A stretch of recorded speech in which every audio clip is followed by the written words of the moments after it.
Welcome to Rome. Important conversations are being had with the Refugee and Migrant Education Network close by. Stories of peril, of hope, of courage from those on the battlefront. Conversations about education, substance, and sustainable practices are being had by the UNHCR, the World Bank, religious leaders, and more. Can we create sustainable change not just for Ukrainian refugees, but for those that have been displaced for years across this globe?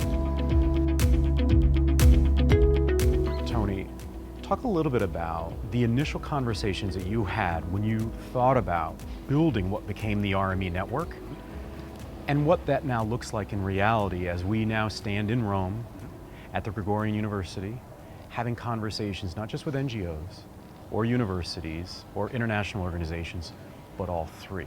2015, I thought about the next stage of interreligious dialogue and decided that the next important development was to bring people of different traditions together to do good work. And said, well, maybe we should do a conference. So, drawing on my background as president of Sacred Heart University in Connecticut and also former president of the International Federation of Catholic Universities, I called people here at the Gregorian University and said, would you be interested in hosting a conference on role and responsibility of universities regarding refugee and migrant education? That gave birth to just a conference. Out of those conversations in 2017, in 2018 we launched the Refugee and Migrant Education Network. Today there are 80 universities and NGOs that are institutional members, and there's about 500 people that are connected as individuals to the network. So it's an evolving network, and that's intentional on my part. How should people understand the economics of the refugee and human migration crisis that we have going on, and insofar as how to understand the amount or contribution that one can make as an individual, as an organization, as a country, as a host country, so that we have some level of understanding of the challenges and both the opportunities economically? I think the right starting point, and there are many possible starting points, is to realize that we're talking about 100 million displaced people in the world today. 100 million. And that includes people that have left their country involuntarily, loosely speaking refugees, but also people who have been internally displaced. And in significant parts of that number, there are very well-educated people. And they're academically and professionally prepared to enter into the economy and contribute to the economy. Within that 100 million, you're probably talking close to 20 million young people. And so the education question becomes important. How do we educate people who have been displaced, but who hopefully at some point when they become adults, they're qualified and prepared to make an economic and civic contributions to the societies that they're living in, whether it's their native home or a new home. We've got over 20 million refugees worldwide that fall under the UNHCR mandate. Approximately 50% of them are children. Some of the main and most urgent challenges in basic needs that refugees are facing is, in the first 3 months of displacement, we have an obligation to ensure that the youngest children are in school. We have an obligation to ensure that there's food and shelter, and that above all that there's protection. And while Ukraine occupies a lot of the spotlight at this moment, we have what's called protracted conflicts. So in Afghanistan, in Myanmar, Bangladesh, in South Sudan, where people have been protractedly displaced for upwards of 10, 15 years. So there's nothing linear about the refugee crisis. It's not that we've solved one displaced population. We continue to add and almost splinter out. There has to be incredible challenges economically to support what these refugee communities need of all ages. How do you inform those that give? How do you help host countries understand the economics so that the money can be spent effectively with sustainability in mind? What we've seen in emergency and humanitarian response over the past several decades is that we have been forced to shift from thinking about emergencies as a temporary status, to a situation where the presumption is that people are going to stay in situations of displacement and they're going to move through a continuum of a humanitarian response into a development response. And what that means is that they have to become part of a long-term, as you said, sustainable solution in the countries that are hosting them. Can you talk a little bit about the financial aspect? Because you've got these protracted communities of people around the world. Right, the financial pressure on the hosting countries is immense. And it's unachievable for most hosting countries. 86% of all refugees are in low to middle income countries across the world who are by and large unable to provide sufficient resources for their own people. And so what we find is that we and the international community are continually asking for them to do more, which means we're not only in humanitarian emergency mode, emergency space anymore.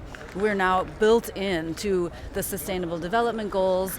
It's essential that we work with national government and understand the long-term development trajectory of that country. And then our job is to prove the concept and provide the incentive to say refugees can be included in your national development planning, budgeted for, anticipated, and by doing that, they can become productive parts of society, not just marginalized receiving humanitarian aid. They don't have to be a tax on the system, if you know what I'm saying, for a host Exactly. country. And that's why we're here to talk about higher education. Dr. Dan, congratulations. I know you earned your medical degree earlier in the spring. We're spending time here at the Refugee and Migrant Education Network learning about not only possibilities in supporting refugee efforts around the world, but also the stories behind these efforts. And you represent that. You've been displaced since 2005, I believe, from Iraq. Can you talk a little bit about the difference between what you hear the NGOs and universities talking, between what they talk about and the actions that refugees see on the ground? So before I'm answering the question, let me just say that I've just graduated from a medical school and I used to be a DEFI student. I got a scholarship from the UNHCR for my studies. So to answer your questions, let me say that there is a difference, of course. Like when we hear the NGOs and stuff talking about the things they do, we believe them. There are actions that are being applicable, but not all of them. There are still many students that can't attend like tertiary education, and if you can listen to the numbers, like it's only 5% of the refugees that can attend tertiary education, which is a negligent it's such number. An incredible point, right? What does it mean to you to be, I would say, in the top 1%? I mean, one of the things that we've learned here in Rome is that getting even to secondary school is incredibly challenging, and the numbers do not support large numbers of students that get that opportunity, let alone young women. So for a young woman to have successfully navigated a host country in Morocco, being gone for so long, and earning your medical degree, I would estimate that puts you in the top 1%. Do you feel a sense of responsibility, a sense of pride? How do you understand that? I would say a mix of all them, a sense of pride, sense of responsibility. Like if I succeed, if I am now a doctor, if I'm now working, and I used to be a refugee, I need to make other girls, especially girls, to be at my place. I'm sure there are many hard worker girls that can be more than me. So of course, there is a responsibility over all this. So this is why I'm attending like different conferences, making speech and stuff, just to make like people understand, even the donors, just to make them understand that they are donating for something which is real. This is not a waste. No, you are making people realize what they're dreaming about. Drew, we've known each other for quite some time, and what I love about your perspective is I have always felt that it is incredibly authentic, and you're willing to dive below the surface of the water.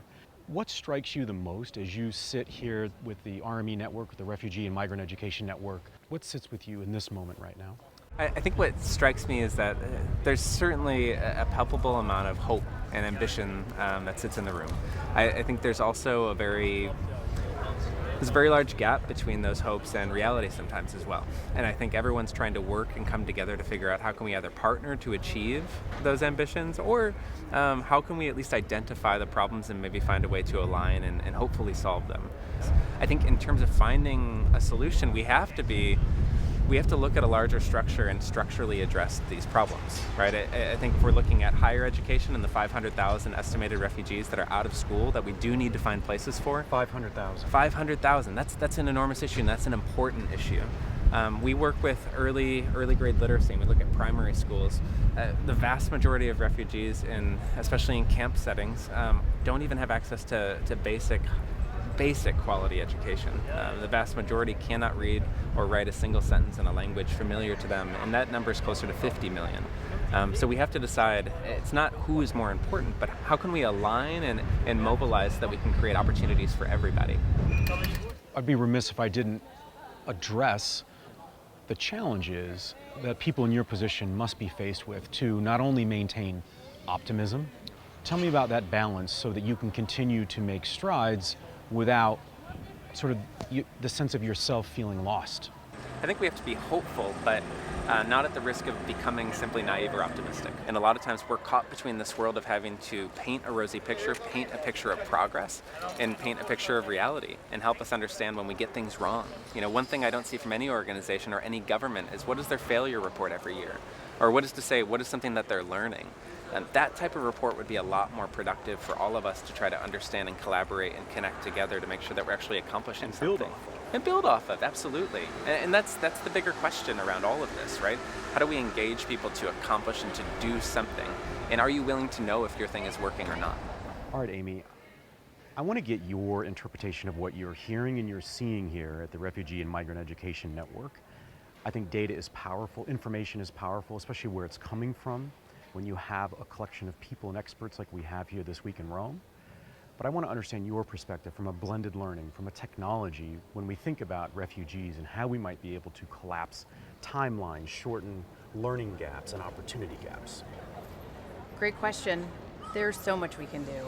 Running Future of School, the national nonprofit that's focused on online and blended learning to close gaps for kids in the United States, we have 20 plus years of effective online and blended instruction with proven data points that show that it narrows those gaps. And so it's interesting being at the conference because there's a lot of high level, incredible policy-based aspirational work happening. And you hear words like you said, like blended learning and technology and innovation. And my mind's been reeling around, but how?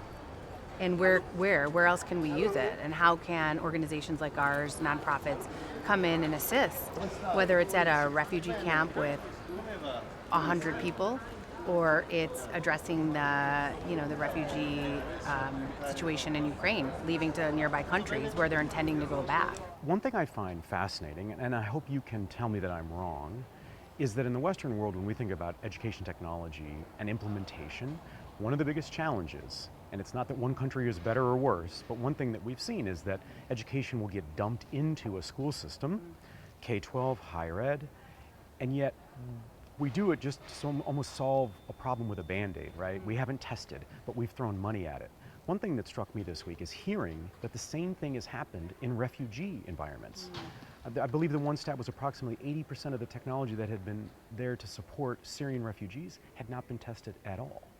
And I don't know if that should surprise me or if it should raise a flag of caution to say, are we really doing any good if we're just in essence throwing money at the problem? And how can we do a better job from the technology sector?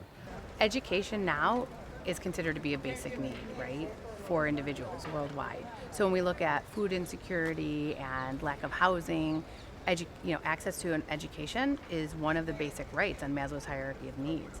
So what you're sharing with me doesn't surprise me because you hear stories of food being dropped off and temporary housing being put up, but what is the long-term plan? And the same goes for education. What is the long-term plan?